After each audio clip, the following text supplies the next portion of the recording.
আসসালামু আলাইকুম। আজকে হাজি বিরিয়ানির দোকানের সামনে দিয়ে যাইতেছিলাম, দেখি যে দোকানে এত ভিড়। হঠাৎ মনে হইলো আরে আজকে তো 15ই আগস্ট, শেখ মুজিবুরের শোক দিবস। রাস্তাঘাটে তো কোথাও বিরিয়ানি রান্না করতে দেখি নাই, এই জন্য দোকানের সামনে এত ভিড়। সবাই হাজি বিরিয়ানির দোকানে সিরিয়ালে আছে। ভাবলাম আমরাও এখান থেকে খাওয়া দাওয়া শেষ করে যাই, কারণ কোথাও তো আর বিরিয়ানি খিচুড়ি খাওয়াইব না কেউ। তো অন্যরা বসে খাইছে, জুটা প্লেটগুলো সামনে রেখে বইসা পড়লাম, কারণ যদি চেয়ার আবার খালি না পাই তাহলে অনেকক্ষণ দাঁড়ায় থাকতে হইব গরমের ভিতরে। এর জন্য বইসা গেলাম। এরপর ওনাদের বললাম, ওনারা টেবিল খালি করলো।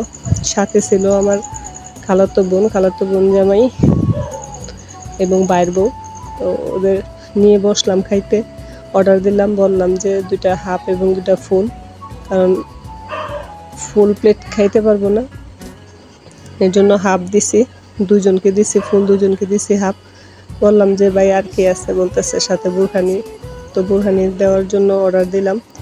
বলতেছে কি ভাই বুরহানি কি দিবেন না ভাত খাওয়া শেষ করে ফেলামো। এরপরে ওনারা বুরহানি আনার জন্য গেল, লোক পাঠাইলো। তো খাইতেছে, ভালোই লাগছে হাজি বিরিয়ানি। আবার আমি এত বেশি খাই না, মাঝে মধ্যে দোকানের সামনে গেলে আবার দেখলে ভালোই লাগে, মন চায় যে একটু খাইলে মনে হয় ভালো লাগে। তবে তত বেশি আমি পছন্দ করি না, কিন্তু আবার হাজি বিরিয়ানি কিছুদিন পর পরে আমার আবার খাইতে হয়। তো বুরহানি শেষমেশ দিল, অর্ধেক খাবার শেষ। তো খাইতে খাইতে বুরহানিও খাইতেছি, বিরিয়ানিও খাইতেছি, আর ভাবতেছি ইস, যদি অন্য কোথাও যদি এই শোক দিবসে বিরিয়ানি রান্না করতো তাহলে তো আজকে আর হোটেলে বইসা টাকা দা কিনা খাইতে হইতো না। তো কি করার, আজকে যেহেতু কোথাও এই শোক দিবসের বিরিয়ানি এবং খিচুড়ি নাই, তো আজকে হাজি বিরিয়ানির দোকানে বইসা কিছু টাকার বিল তুললাম এবং সবাই মিললে অনেক আনন্দ করে খাওয়া দাওয়া করতেছি।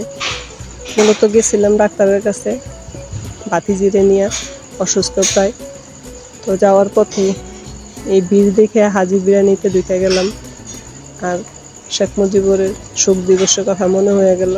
তাই এই দুঃখেই টাকা দেয় যেহেতু খাইতে হয়েছে, মাগনা খাইতে পারি নাই, একটা ভাত প্লেটে রাখি এমনভাবে খাইছি একবারে পুচা ফেলাইছি। কারণ দোকানদার যাতে বলে যে আরে একটা ভাত রাখছে না, কেমন খাটাসের খাটাস, বললে বলুক, তাতে আমার কিছু আসে যায় না। আমি যেহেতু টাকা দিয়ে খাবো তাহলে ভাত ফালাই আসবো কিছুর জন্য।